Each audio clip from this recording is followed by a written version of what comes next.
Alright guys, welcome to another episode of Bill on Bikes. This is part 2 of our Evo series. You can go back and watch part 1. There was the lowrider that we got going that had been sitting for a long time. This obviously is a 1997 Fat Boy.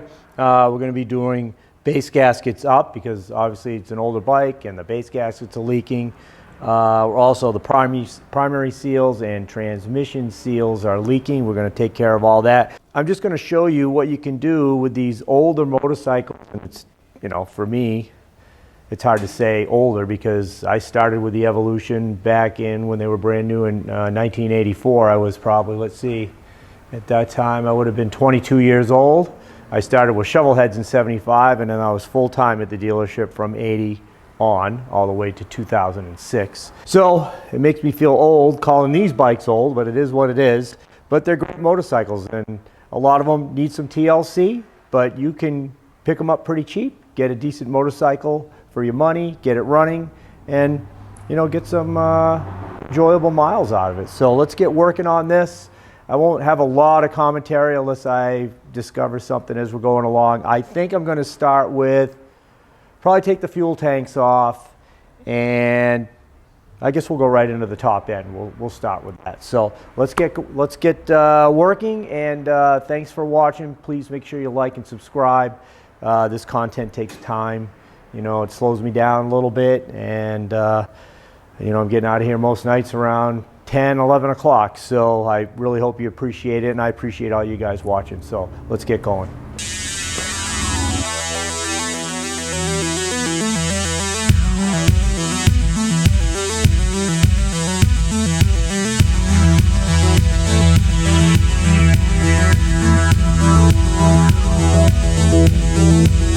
Alright, as you can see, we have the CV carburetor off. It's looking pretty nasty. We're going to get this in the cold tank, get it all cleaned up, and we'll get the air cleaner bracket and the spacer in there also. And for some of you that might not know, this was called a hypercharger. They were pretty big back in the day. They didn't do much for horsepower, but they look cool. You had this little vacuum operated flapper valve here that it looked cool. Actually, I think you can still buy them, but I haven't sold one in years because they're just not popular anymore. But in the Evo days, they were a big deal. All right, let's keep moving.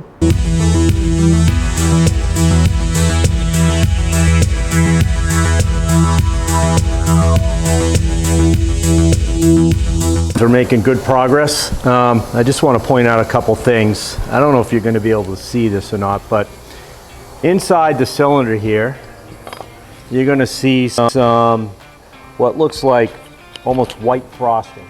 That's caused by heat. It's totally normal, not an issue. In the middle ring, if you look about halfway up, the ring is still dark. That tells you the rings were sealing. I'm going to put these cylinders in a set of torque plates. That simulates clamp load on the cylinder as if it was operating in the vehicle. And I'll take my measurements. If they're within spec, I'll probably ball hone these and re-ring it, and we'll be good to go. One other thing I wanted to point out to you is on almost every single Evo, over time, because the heat cycles that these engines go through, these lower cylinder base gaskets, the lower part of the cylinder will get warped. So what I'll do is I'll take the cylinder, put it in my lathe, and I'll probably machine about, usually it's about 3/1000ths, maybe 4/1000ths off the bottom of this. To clean up the gasket area, get it nice and flat, and we won't have any leaking. During the disassembly, I didn't see anything too strange. The rocker bolts, a couple of them were pretty loose. Head bolts were nice and tight. It's in pretty good shape. You'll notice I always cover up the cylinder studs, one, not to damage the piston. You don't want to scratch the studs, bend them. You don't want to do any damage to the cylinder studs. They're pretty delicate, and if you mark one or bend it, you'll obviously have to change it. Also, I did notice I see a little bit of oil around the intakes here. So we're going to freshen up the heads, new seals. I may have to just touch the seat, so I'm going to check the valve stem, the guide clearance. If it's good, you know, we'll be able to work with these. That's pretty common with a bike with this type of mileage. Again, older bike, normal things you would see is a little bit of oil, a little bit of that'll seal leakage over time. So we'll freshen up the top end here. I'm gonna get working. I gotta get over on the lathe with the cylinders, clean everything up, and cold tank both rocker assemblies front and rear to get the old gaskets off the lower rocker and all that. And so it's coming along nicely. Also, I want to point something else out to you. You'll notice these pistons are black. Harley started doing that on the Evos before they were just kind of gray or silverish color. The black is a Teflon, so Harley started using Teflon on their pistons, which helped a lot. Also, I can tell the pistons have been running true in the cylinder by the wear mark on the thrust face of the piston on both sides, and they actually look pretty good. For the mileage on this bike, it looks good. And also, I'm not sure if you'll be able to see what I was talking about with the rings, but you see about halfway up, it's darker, and halfway down, it's shiny. That tells you those rings were sealing pretty well. So, if all works out, I'll be able to do a quick ball hone and re-ring it. I'm going to see if these are standard pistons. I'm assuming they are, but I don't know. It will be stamped on the top of the piston once I clean off all the carbon. I think that's it for filming today. I got to get all these parts cleaned up. I did notice the clutch cable was leaking. That's a long one too. That's a 70, almost 72-inch clutch cable. He's got 18-inch ape hangers, which are really difficult for me to ride with because I'm like way up there. I don't mind 14s and 16s, but 18s a little much. I even got a couple guys with 20s. Very difficult for me to ride.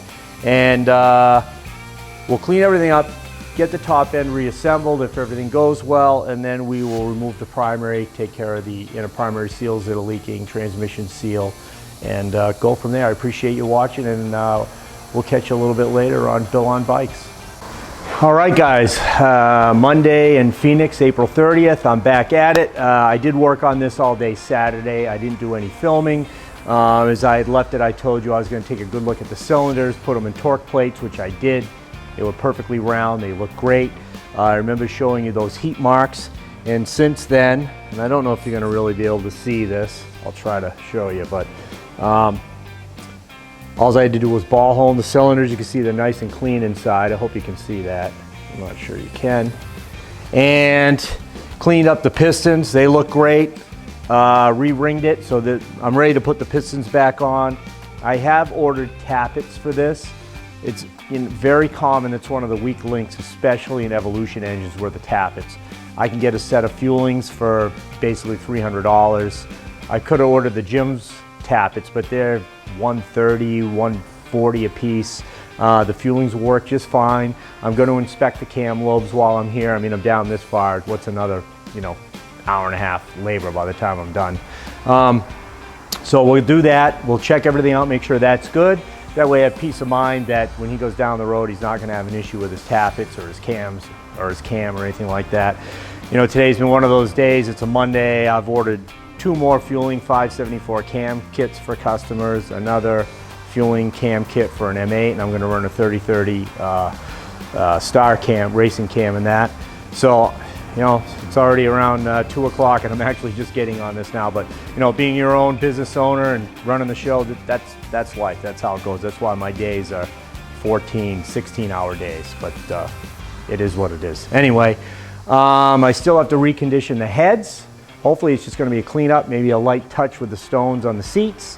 Hopefully the guide to stem clearance is good. I think it will be. This doesn't have that many miles, and it looks like it's been very well taken care of. And at that point, we'll start assembling the top end. So stick around and we'll get going.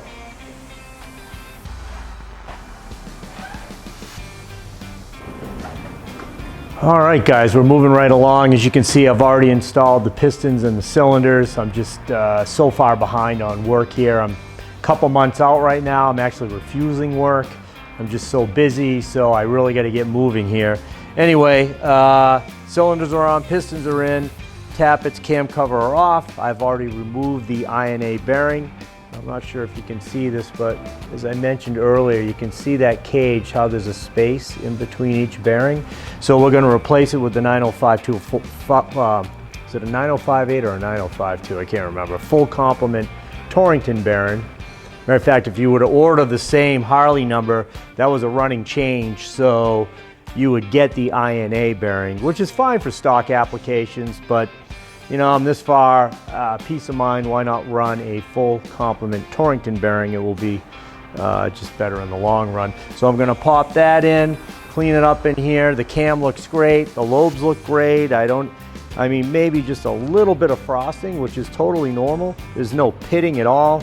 This is a stock cam, you can tell by just the very narrow ramp here. It's pretty small, but that's okay. That's what the customer wants, that's what he's got. And he'll have a nice running bike. I love these, you know, I just love the Evos. Great engine. Of course, we had the composite breather gear. You know, back in the old days, they used to be steel, and then they went to this composite plastic, but it worked fine. And there were multiple renditions. They were trying to help with oil carryover in either the breather at the time or up into the heads in '93 and later when they were head breathers. So. There's been multiple renditions. On even later ones, there's another port here that helps with pulling some of the oil out. But anyway, we're gonna get it all cleaned up. My goal today is to get the cam cover on. The heads over there, reconditioning those now. The valve to stem clearance is great. I have the valve sitting in the cold tank to get that carbon off. I'm just gonna touch the seats with my carbine blades a little bit. I have both New Way and I also have the Cerity 5-way hand cutting tool, but I think I'm just going to touch them with the new ones and be good with it. And that's about it. And then this is going to have to come off the bench. I have a service going up, and the tappets won't be here till tomorrow, so I got to keep moving, and another probably 14-15 hour day. But hey, again, that's the way it goes. Let's keep moving. We're back at it. Our parts are finally in. We have our new tappets from Revolution, which are, like I said before, a really good deal for under 300 bucks. Can't beat it. I will let those sit in some flat tappet oil, which we get from Revolution. It's basically 30 weight oil. Some guys like to take an oil can and squirt in the feed hole of the lifter, but I don't necessarily do that. I like to just let them soak in oil the old school way, half hour, pop them in. I already have the heads on, they've been reconditioned. We'll get the rockers on, the rods in. Remember our colors on the rod, purple, blue, yellow, green, starting from the back going forward. That's how they used to do it back in the day. And then of course that changed with different red stripes on the twin cams, and they even changed the color of that. And on the very early Evos, we actually had a specialty tool for the different colors. And that is one advantage of a twin cam. What did the twin cam do, and why did Harley engineers come out with that? Because it moved the cams outwards, which put less angle on the exhaust rods. So that helped take some of the strain off the valve train. That was the main idea of that, take strain off the valve train and off the angle on the push rods. But anyway, so cams back in, heads back on and reconditioned. The guide, the stem clearance was great. We just had to reseal it, clean everything up. And I did lightly touch the seats, but we're good. And then we will go on to the primary leaks, inner primary, transmission, and see if we can get this done. I did have the clutch cable, and I was off by about 2 inches when I did my measurement because I tried to do it on the bike instead of off, so I've had to order another cable. Shame on me. I also wanted to point out quickly, make sure you use your tappet block alignment tool. That will make sure the roller is lined up properly with the cam lobes. I use one for each tappet block. If you just have one, just do one at a time. And also, the oil feed holes in the tappet itself, they can go, they're not directional. They can go in 180 out from one another, it doesn't matter. I know you hear a lot of stories, oh, they can only go one way. It's not true. Look it up in the service manual, ask a Harley engineer, they will tell you they can go any way as far as, you know, front to back. They can be facing each other, they can be opposite of each other, it doesn't matter. So, same thing on twin cams. Now it does matter on shovel heads, but that's a different animal.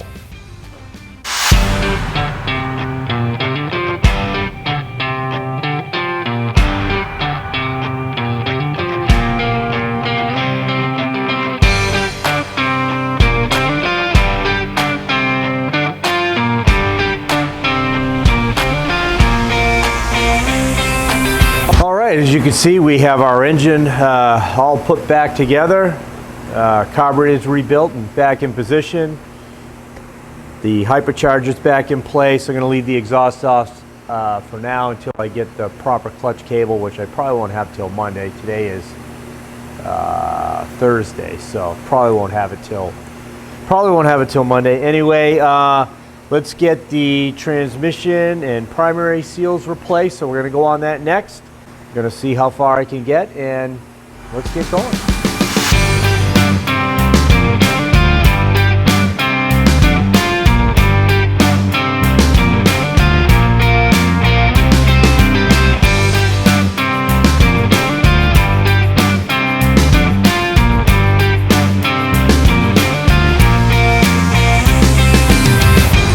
All right, just some quick observations here as I remove the inner primary. You can see primary seal is leaking. It is installed 180 degrees from where it should be. It should be flipped the other way. Starter jack shaft seal is also leaking.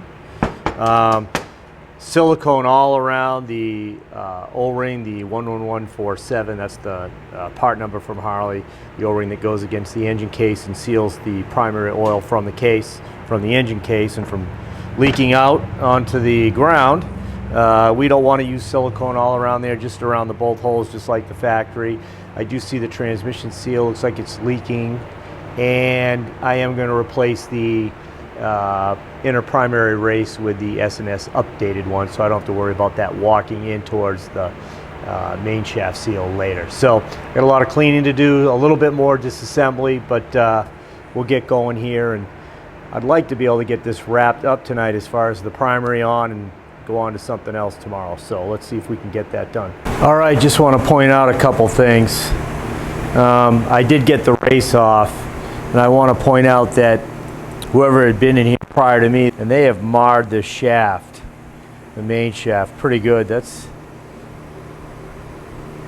probably a good, maybe about an eighth in one spot here, eighth of an inch deep. So I have the old race here. So when they went in there, and they would have had to cut this race, the old one, and notch it. I don't know why they did it on an angle like that too. That's so strange.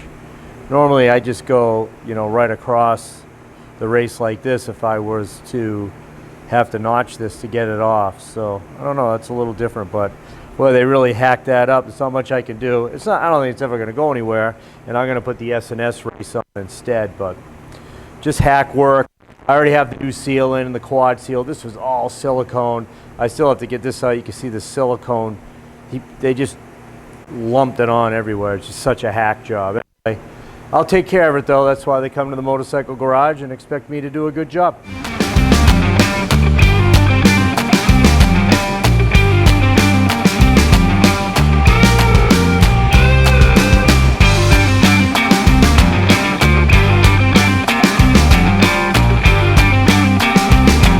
All right, well, I think I've done enough for the day. It's 11 o'clock at night here in Phoenix. I have the primary on.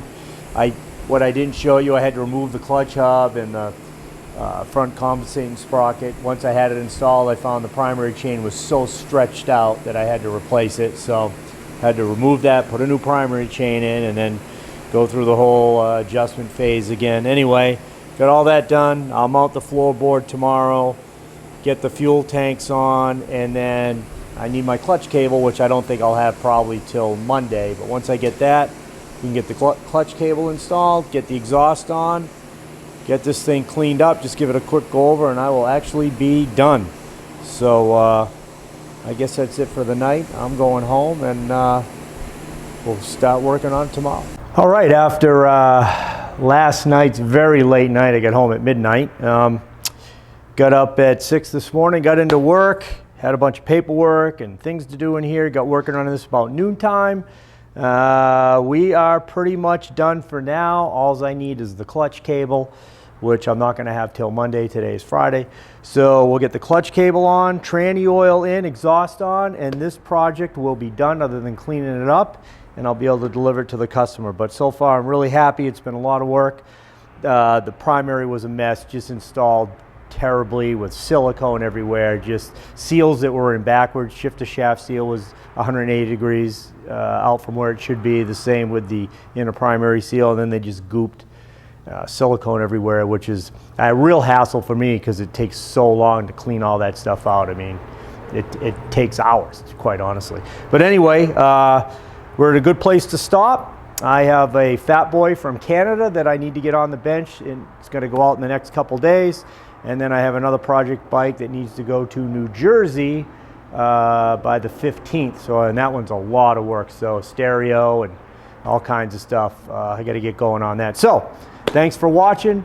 Make sure to like and subscribe to Bill on Bikes, and we will have this thing running very early next week. Clutch cable came in. We're just about done. I don't have a lot of fuel here. I need to go get more fuel. We're going to do a first start and see what happens together here. Hopefully, cross our fingers, all is well. I'm sure it will be. The opposite direction with this instead of, I don't like to have fuel in the hose, and squirted it all over myself. That was a long time ago, but I did do it like a dummy. All right. So she's stone cold. You might hear a little tap in here at first with the tappets while they pump up, and I'm only going to run it for about 30 seconds, let it totally cool. If all is well, we'll run it for another minute, let it totally cool, minute and a half, totally cool. And then the next time I'll run it for about 3 minutes. Cool, get it outside, clean it up, and we'll go take it for a test ride. Kill switch is on. Put it on reserve. Pull the enrichener all the way out. I can barely reach this.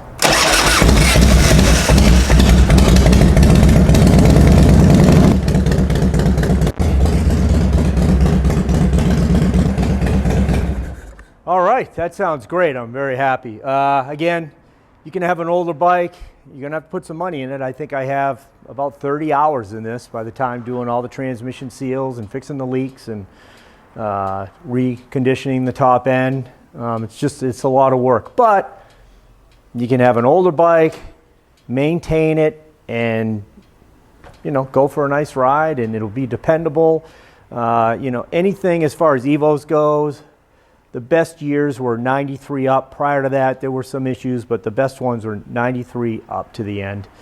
And then, of course, twin cams. I think once you get into the 07 models and up, they improved those a lot. They fixed all the oiling system issues, and unless it's an 06 Dyna and up, but that was the first year of closed loop fuel injection, oil-fed chain adjusters, but all models got it in, received that in 07. So anyway, we will get it outside, clean it up, run a few more heat cycles through here, and I will get back to you.